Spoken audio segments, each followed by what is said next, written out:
All right, hello AP Calculus BC. This is going to be a video on 3.3 notes, and it is on finding the derivative of an inverse function. If you did not receive a new set of guided notes, please check the absent folder for your class. There are a couple extra that were left behind, which tells me not everybody got one.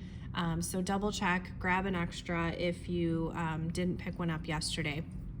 We are not going to be using the guided notes in the workbook. I ended up borrowing this from Mr. Shore. I feel like this introduction is a much better way of describing how to handle finding the derivative of an inverse function. So that's why we're using these extra notes.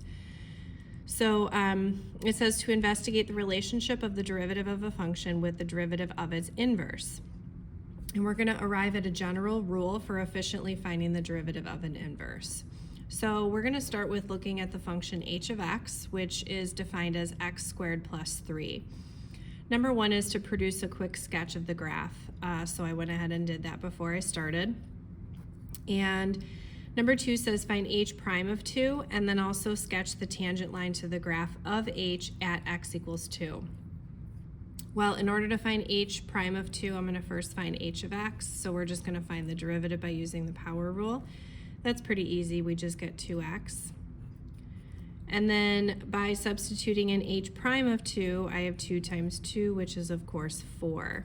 Now that is the slope of my of my tangent line. Now I need to have a point from there as well. So at x equals 2, I'm going to find h of 2, not h prime of 2, but just h of 2. So I'm going to substitute in 2 into the original function, and that gets me 7. So my point is 2, 7. Now I could write the equation of the tangent line, but that's not really necessary. It just says to sketch it.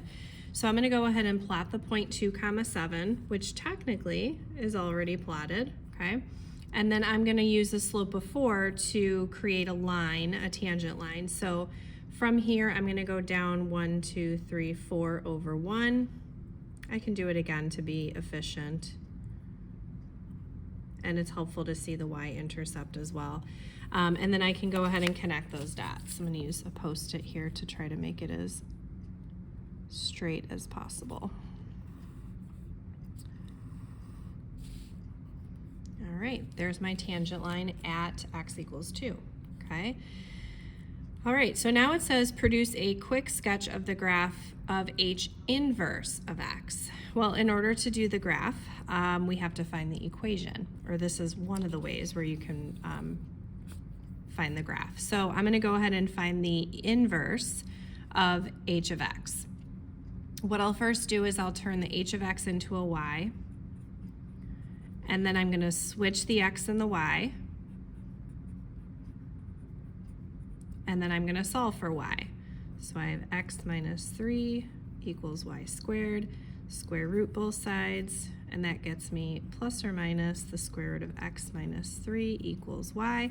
So I can say h inverse of x is plus or minus the square root of x minus 3. Now, to graph that, a square root function, the starting point here is going to be 3, 0, okay? So we're going to start at 3, 0, and then a square root function just simply looks like this, okay? But since we have the plus or minus version, it's going to be the full parabola that's going left and right. So let me just get a couple of extra points here. They're going to be the same points as our parabola. If you go down to over 4, okay, there we go. Now keep in mind, an inverse is just simply the mirror image over the line y equals x. So right now I'm putting my pencil over the line y equals x, and you can see that my parabola is just a mirror image. So I know that I've graphed it correctly. All right, now number 4 says find the derivative of the inverse at 7. Well, I'm going to take my equation here, and just for the sake of keeping things easy, I'm only going to use the positive version, okay? Using the negative version won't really benefit me in any way here. So I'm going to go ahead and find the derivative of the positive version of that inverse. So the notation looks like this: H inverse prime of x. Okay, so I'm going to find the derivative of this. Remember that I can write this as x minus 3 to the 1/2 power. So if I use the power rule and the chain rule, I end up with that. Now, using the chain rule, I would just multiply times 1, so it doesn't really affect it if you forgot to use the chain rule, okay? And then I want to find that at x equals 7. So I can go ahead and find H inverse prime of 7. There's not a ton of room here, so I'm just trying to squeeze it all in, okay? And that gets me plus or minus 2, or just because we're using the positive version, that's just going to get me 2. I'm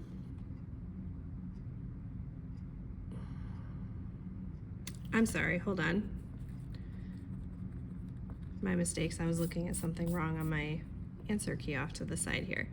If we take 7 minus 3, which is 4, now that's going to go to the denominator, and you're going to have the square root of 4. We're going to end up with 1 over 4. Okay, let me show a little bit more work between that. So we've got the 1/2 times 1 over the square root of 4, which ends up getting me 1/4. So that might be a little more understanding here. Okay. Now, that particular piece that I just found is the slope of my derivative of the inverse. Okay, that's the slope of the derivative of my inverse. Now, I also, if I want to be able to sketch the tangent line, I think I did things out of order, and that's why I was confused for a second. I ended up finding the slope at the inverse and the derivative, but before I did H inverse of 1. So let's just find H inverse of 7. My apologies. So I'm going to take 7 and go ahead and substitute it into my H inverse function. So I have plus or minus the square root of 7 minus 3. So I have plus or minus 2. That's what initially confused me. So my point is 7, 2 for my inverse, okay? So in order to sketch the tangent line of the graph of the inverse, I've got the point 7, 2, and my slope is 1 over 4. So here's 7, 2. And then if my slope is 1/4, I can go up 1 over 4 going off the graph, or I'll go down 4 over 1, or I'm sorry, down 1 over 4, down 1 over 4, just like that. Let me grab my Post-it again, and we can draw in our tangent line. There we go. Okay. Now, question 5 is going to kind of ask you to reflect on what we just did, okay? I want to highlight a couple of things here. My slope of my original function at 2 was 4, okay? The slope of my inverse function at 2, the tangent line, was 1/4. There is a relationship between those numbers, okay?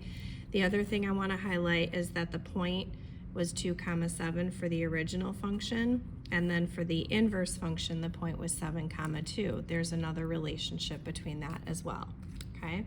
Now, if you watch the AP classroom videos, you will have already seen this. Mr. Shore calls it a shortcut.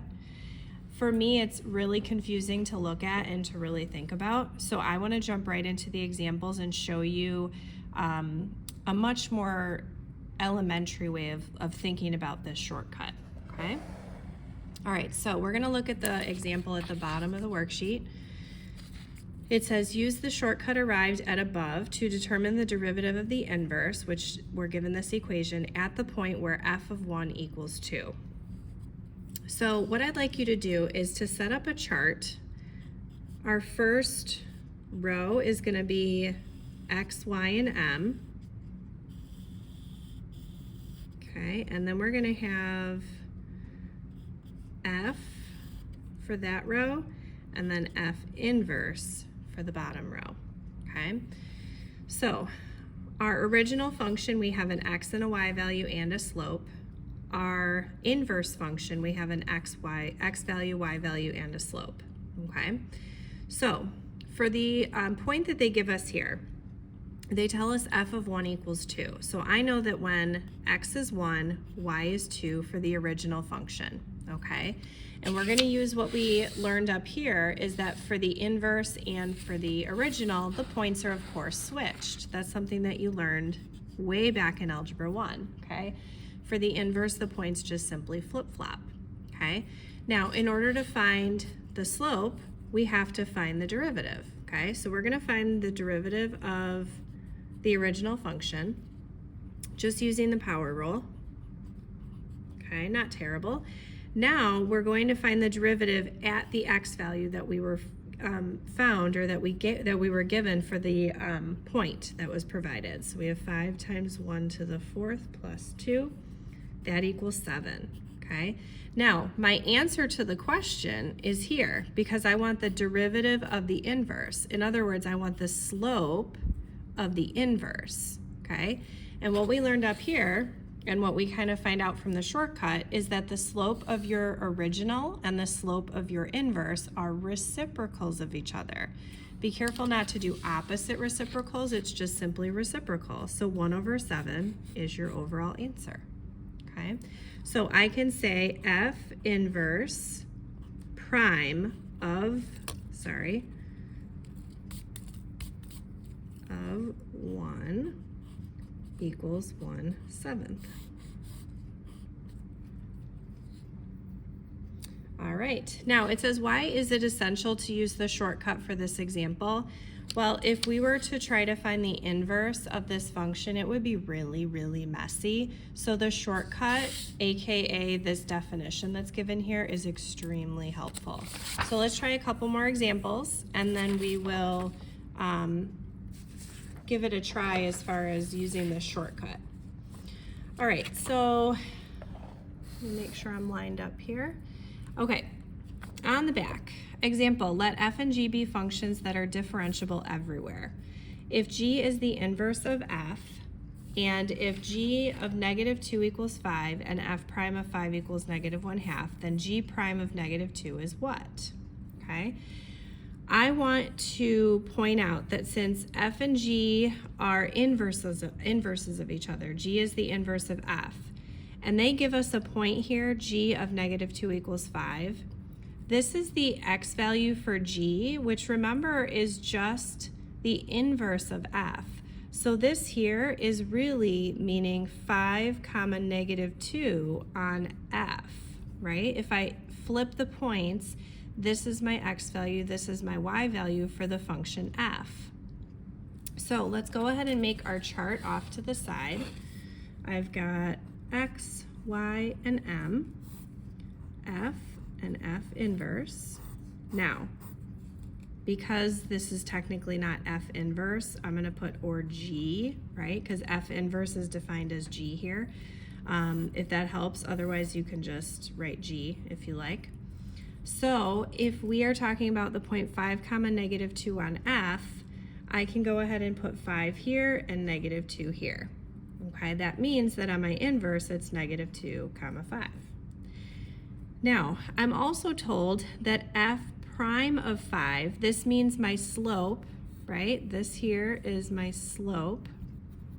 I can go ahead and put -1/2 here because that's the slope on my original function.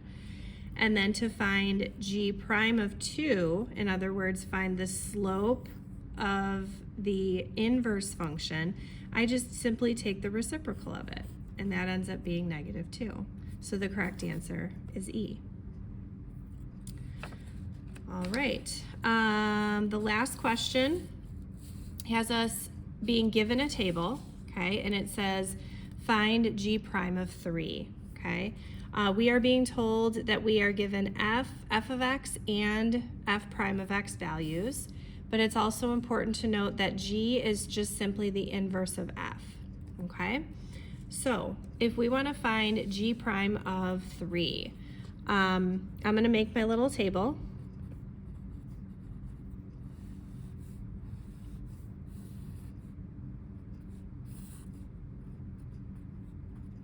I'm going to also say or G here, okay? And we're being told to find G prime of 3. Because remember, G is the inverse of F, this is the Y value of F of X. Okay, normally the X value goes here, but that's the X value for the inverse. So really that means that's the Y value of the original. Okay, so I'm going to very lightly circle the 3 that I have here because that's the Y value of the original function. And so I'm looking here at 3, which means if the Y value of my original function is 3, I can fill that in. And the X value is just looking above, which is going to be 4. Now, of course, I can switch those for the inverse. And then if I follow that same column, okay, I've got the slope of my original is 2, so that goes here. And the answer that I'm looking for is just simply the reciprocal of 2, which is 1/2. Okay, I hope that makes sense. All right, what I'd like you guys to try now is to find the other 3 values, okay? I've got sort of one at the bottom of the screen here. I want you to find G prime of 1, find G prime of 2, and also find G prime of 4, okay? Pause the video, give them a try, and then I will reveal the answers. All right, here's what you hopefully got. My video is getting close to 17 minutes at this point, so I don't know if I have a lot of time to go over it. Here, this is the Y value of the F function. So in terms of the chart, we are looking right here at the 1, okay? That matches the X value of 3, and the slope there is 4, which of course then the inverse slope is going to be 1/4. For this one, this is the Y value on the original function, which is right here at 2. My X value is 1, and my slope is also 1, and of course the reciprocal is still 1. Okay, the very last one, we're looking at the Y value of 4, which is here. The X value is 2, the slope is 3. So if the slope is 3, the inverse derivative is 1/3. Now we are going to practice this some more together next week, but hopefully this sort of introduction and me showing this chart shortcut was helpful for you. Have a great rest of your day, and I will see you guys next week. Bye.